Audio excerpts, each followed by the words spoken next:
Thank you, Madam Deputy Speaker, for calling me to speak in this debate. And it is a very important debate, and I've listened with great interest to many excellent speeches that we've heard this afternoon. There is an increasingly healthy trend in this House that members on all sides come to this place having had a career outside of politics with life experience that they can bring to our debates. And in the year that I've had the honour to represent Telford in Parliament, I've seen many fine examples where our debates are informed by that experience and expertise. Now, Madam Deputy Speaker, I'm a chartered accountant, and before coming to this place, I specialised in the financial sector, specifically in investment in financial markets. And I particularly wanted to draw today on that experience and bring that to this debate. Now, over the months, this debate around the EU has naturally been characterised by passion on both sides, and it has led to increasingly impossible claims and predictions which have seemed on occasion to the outside world alarmist and fanciful. So I wanted to put on record today some of the more moderate and balanced perspectives of investors who, by the nature of the way they earn their living, generating investment returns for clients, truly understand the meaning of the word risk. And we've heard the word risk referred to repeatedly today and on other occasions. These investors are motivated to put economic considerations before any other. Now, I'm sure that any members present who have an interest in economics will be familiar with the outstanding reputation of Neil Woodford, who's an investor in the UK business.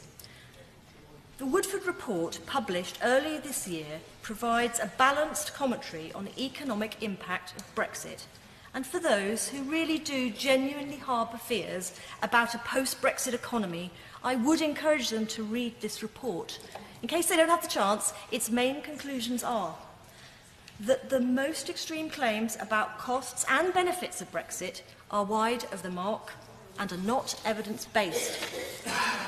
A more tailored immigration approach, the freedom to make trade deals with global trading partners, moderately lower levels of regulation and savings to the public purse, whilst not huge, will have some positive net benefits. Thirdly, the conclusion of the Woodford report is that the most plausible outcome from Brexit will be a modest positive impact on jobs and growth. We continue to think, says Neil Woodford, that the UK's economic prospects are good, whether inside or outside the EU. We have, I believe, a Conservative government to thank for that. Now, Neil Woodford is in good company. Richard Sharp, who is an external member of the Financial Policy Committee with over 30 years' experience in finance, and who is in constant contact with major international investors in UK businesses, said in evidence to the Treasury Select Committee, the UK is a thoroughly investable economy, and it would continue to be so, whether the vote goes either way.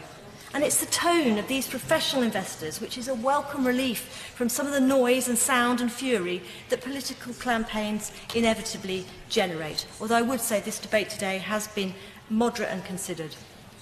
Based on my own experience in the financial sector, and after listening to investors and advisors, I believe that when we look back in a not too distant future at GDP, employment rates, the FTSE 100 index or inflation, it will be difficult to identify when exactly it was that Brexit occurred.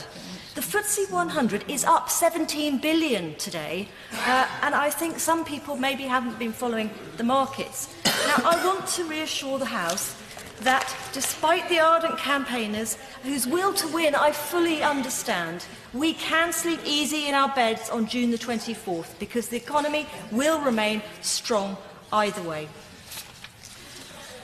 We've heard a great deal from the establishment, the elites and bureaucrats, and from all those who benefit from the EU. But they are not talking the language of my constituents in Telford. They are not listening to the millions of ordinary people across Britain whose everyday lives are most affected by our membership. Many people in Telford are affected by increasing pressure on public services, by the difficulties of getting a school place, by waiting times to see their GP. And the less well-off are the most exposed to the day-to-day reality of our membership of the EU. We in this place have said enough. Now it is time for the British people to have a say. They want to be free, free to decide who comes to our country, free to make our own laws and free to trade with the rest of the world. Madam Deputy Speaker, on Thursday I know that the people of Telford will trust their heart and their instincts and will vote for Britain's future.